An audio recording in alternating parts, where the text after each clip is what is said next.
where we can strengthen American production. And so just so that I understand, so you're suggesting kind of a trade.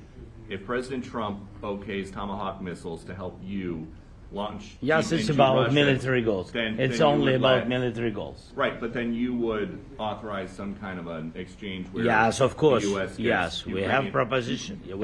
We have big proposition with our drones. President Trump, I don't mean to be brokering an arms deal here, but is that something that you would be interested in, Ukrainian drones? We are, yeah, we would. We have a lot of drones right now. We build our own drones, but we also buy drones from others, and they make a very good drone. I mean, drone warfare has really come to the fore over the last couple of years because of this war. I will say, there's nothing like the jets. You know, we knocked out a lot of drones in Israel. We were knocking them out for Israel, and we were doing it with extremely fast and powerful jets, following the drones and knocking the hell out of them. So, you know, we know a lot about the drones, and we know a lot about the great jets, the great ones. The ones, well, and the B-52s, which were totally they were stealth. They were undetectable. So we have a lot of different weapons. And, you know, I have an obligation also, though, to make sure that we're completely stocked up as a country, because you never know what's going to happen. In war and peace, right? You never know what's going to happen. So we're going to be talking about Tomahawks, and would much rather have them not need Tomahawks.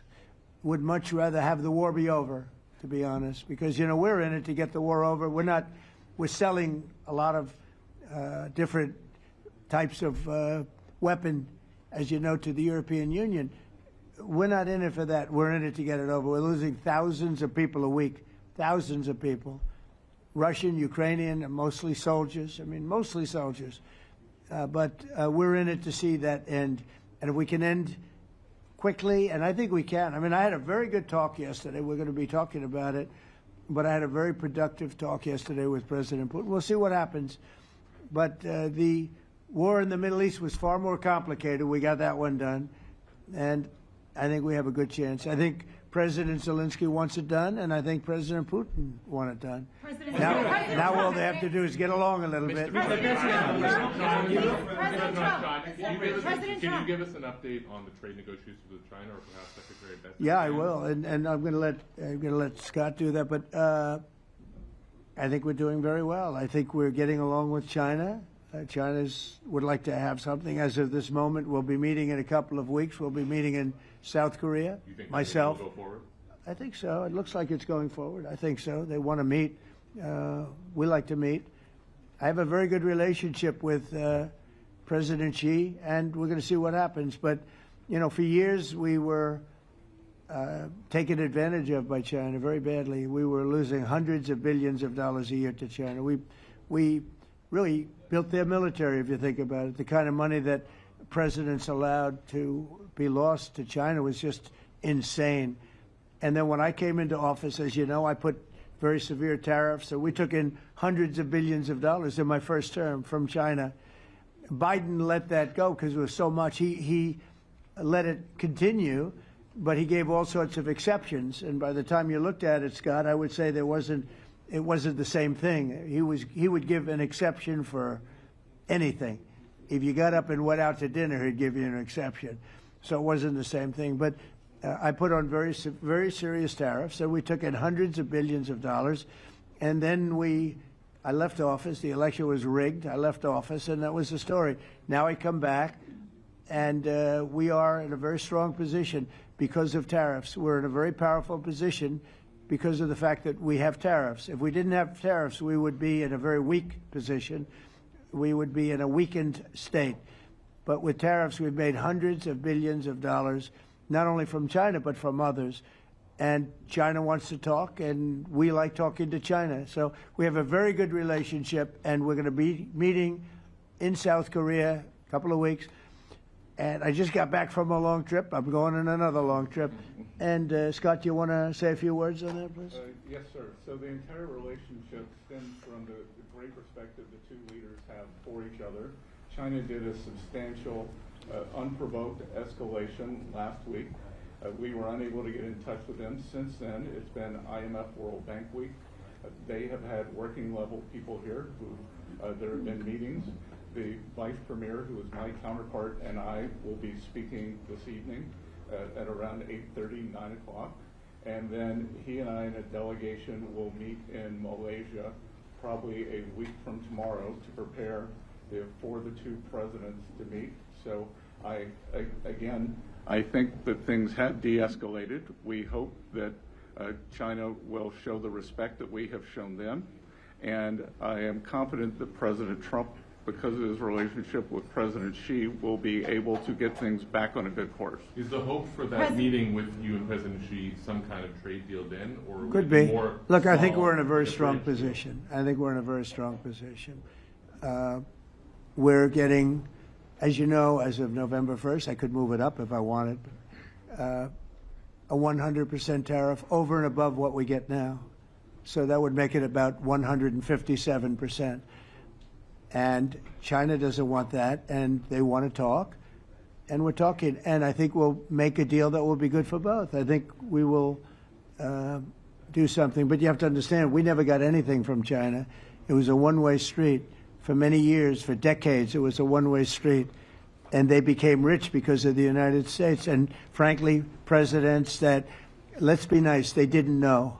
They just didn't know. They didn't understand what was happening to them. But I understood it. I understood it long before I ran for politics. I used to watch in amazement at how stupid our country was, how stupid they were. And we're not stupid anymore. And that includes with the European Union. That includes with Japan and South Korea.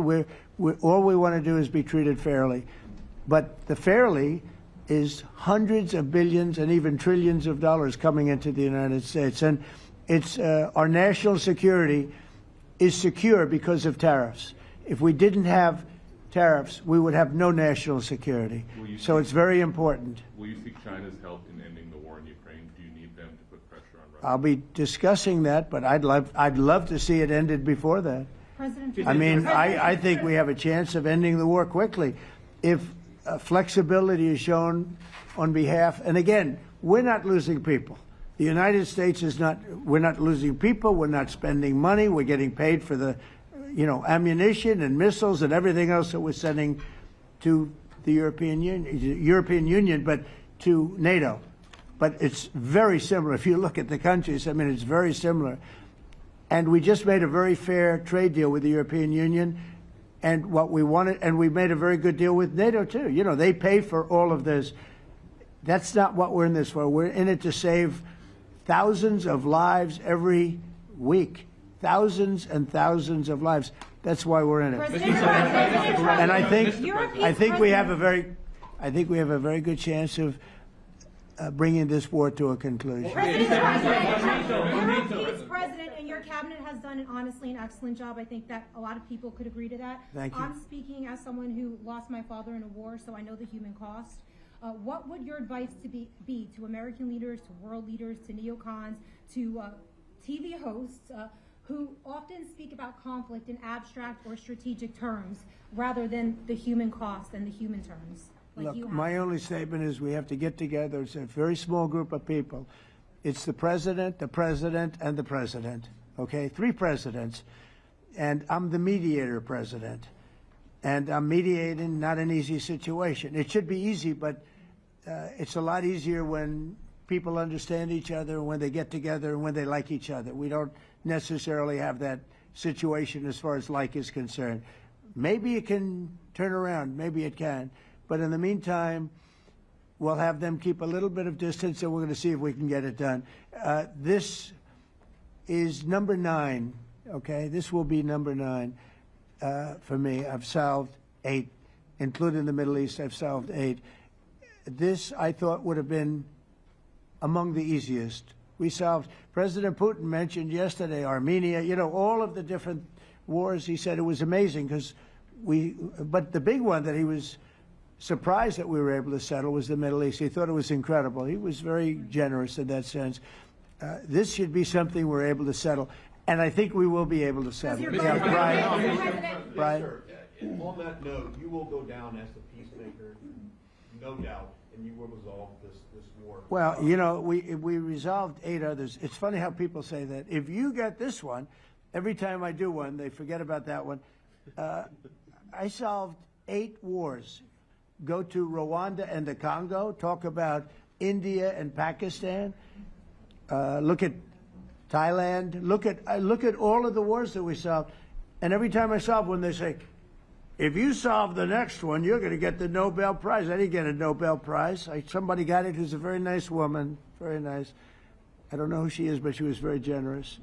So I don't care about all that stuff. I just care about saving lives. But this will be number 9. But every time I solve one, they said, sir, if you solve one more, you're going to be known as a peacekeeper. So to the best of my knowledge, we've never had a president that solved one war.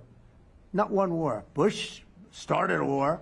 A lot of them start wars, but they don't solve the wars. They don't settle them. And especially when they have nothing to do with us. I guess just about all of these wars had nothing to do with us. But I saved tens of millions of lives. The Prime Minister of Pakistan said, I saved millions of lives in interceding on Pakistan, and you look at Pakistan and India as an example. That would have been a bad one, 2 nuclear nations, right? So I say this, this is pretty much the last one, although I do understand that Pakistan attacked, or there is an attack going on with Afghanistan.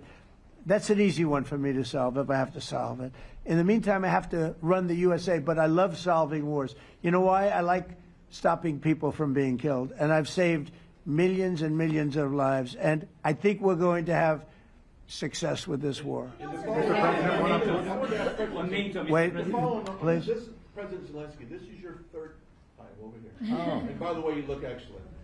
Thank you, sir. Thank you. Good for you, by the way. This is your 3rd time here. How different sitting across from the president is this time versus the 2 previous times here at the White House, and how confident are you hearing the success rate of solving these prior wars that he can get this war solved? First of all, about suit. The same suit because the same president. It's very simple. The next president will have another suit.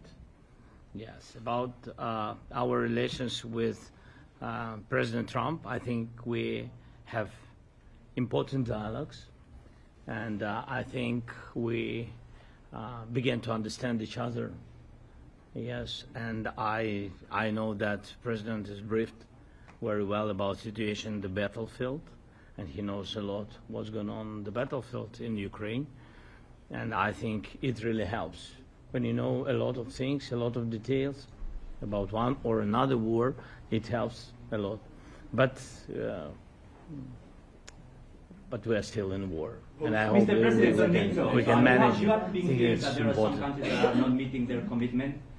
You pointed out Spain. They said that it's impossible. No, Spain has not come through. No, Spain has not been loyal to NATO. Spain has been, they're the only one. Everyone went up to, as you know, I mean, you were at 2% and they all went up to 5%, but Spain disagreed with that. I think Spain should be reprimanded for that. I think it's very bad that they did that, but that's up to them. That's up to NATO and Spain. They cannot be expelled from NATO. Can they or not? They cannot, according to the treaty, but they also claim that they are protected by the European Union umbrella for trade. Well, the other people, many of the other countries are in the European Union too. They're not complaining, right?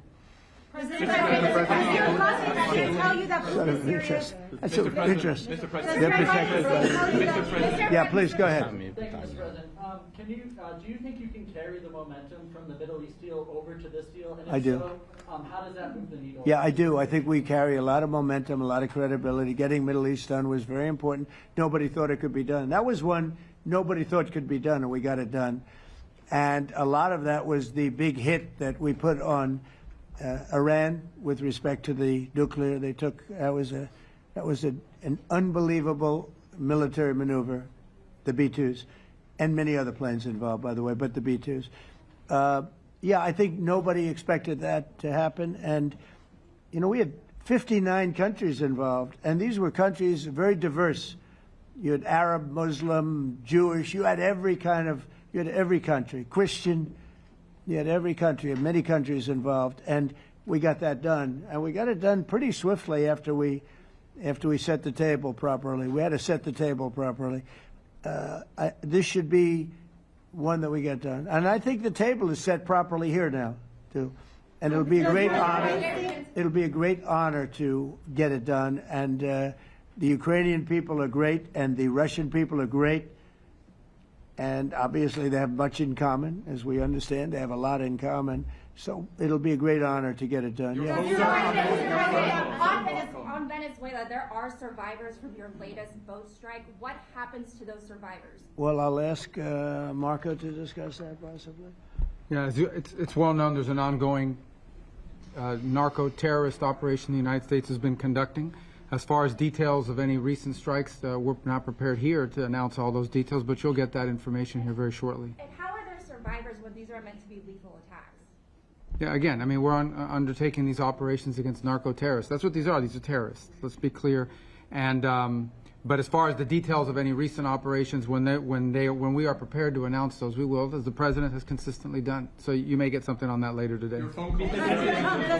Let me ask you, that was in a submarine, right? We attacked a submarine, and that was a drug-carrying submarine built specifically for the transportation of massive amounts of drugs, just so you understand. This was not an innocent group of people. I don't know too many people that have submarines, and that was an attack on a drug-carrying, loaded-up submarine. Yeah. On Putin, is it your belief, as Mr. Zelenskyy said yesterday, that the threat of tomahawks and costs, as Secretary Hicks put it, is that bringing him to the table, the fact that it's kind of a carrot and stick? I don't know what's bringing him to I think he wants to make a deal, that's all. I can't tell you what's bringing him. Sure, that's the threat of that is good, but the threat of that is always there. Tomahawks are very dangerous weapons. They're incredible weapons.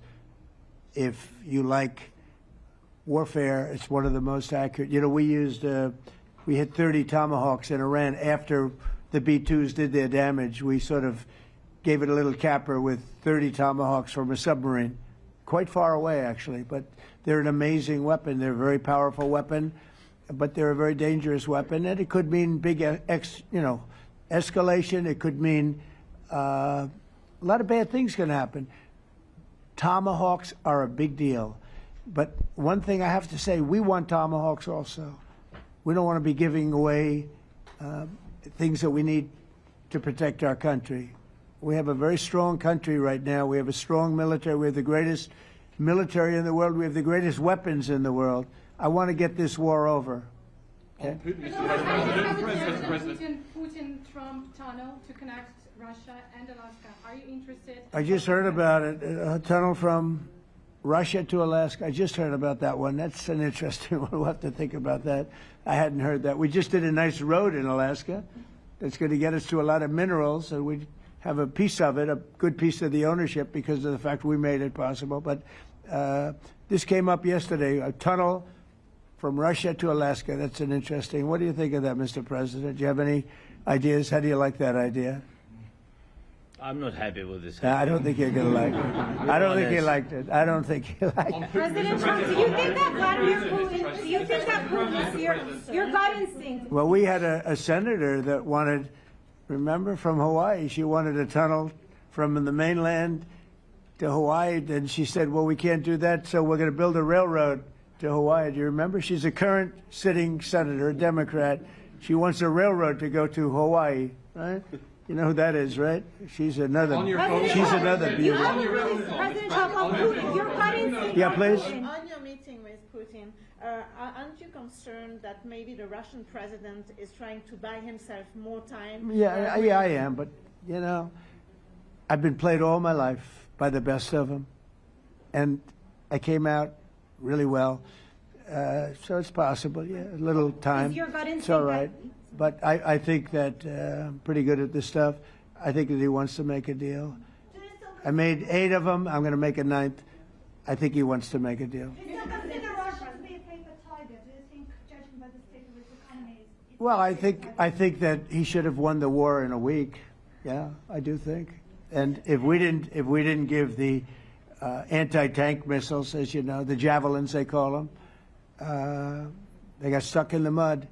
They would have been in Kiev very quickly. They were heading to Kiev. So, you know, in war you have a lot of luck too. You know, weather has won war, and the cold and the heat and all things take place in war. But that was a very interesting moment when the tanks started rolling and some brilliant general said, let's go through the mud instead of going down the highway, right?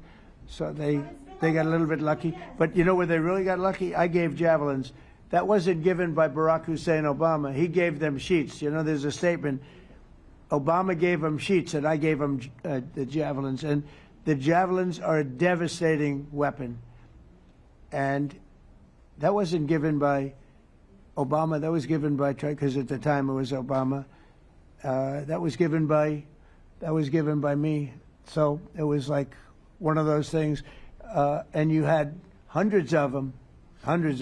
They're a devastating weapon. We have a lot of devastating weapons. I'd rather not use them. But that was a big moment. You know, when the tanks got stuck, they got stuck. And call it luck or call it talent. I'm not sure what you'd call it, but it was a big moment in time. Do you think Democrats will give you credit? Do you think Democrats will give you credit when you finally end this war, like they did with the war in the Middle East? And I think right now the Democrats are really damaged, mentally damaged. They want to take $1.5 trillion with a T, $1 trillion, and give it to people that invaded our country. They came into our country illegally, from prisons, from mental institutions, gang members. They want to give them health care and take it away from our citizens. We're not going to do that. $1.5 trillion. They want to destroy. They want to destroy our health care system. We're not going to let that happen. Have you authorized CIA operations in Venezuela as part of? Well, I wouldn't say that, but some interesting things are happening around the world. I'll say that. It's been reported, Mr. President, it has been reported that Maduro offered everything in his country, all the natural resources. He even recorded a message to you in English recently, offering mediation. What should we do in order to stop that? He has offered everything. He's offered everything. You're right. You know why? Because he doesn't want to fuck around with the United States. Thank you, everybody. Thank you. Thank you, everybody. Thank you, guys. Thanks, guys. Let's go. Start moving. Thank you, guys. Let's go. Thank you, guys. Thanks, guys. Thank you, press. Thank you, press. Thanks, President Trump. Press, you guys. Good job. Thank you, guys.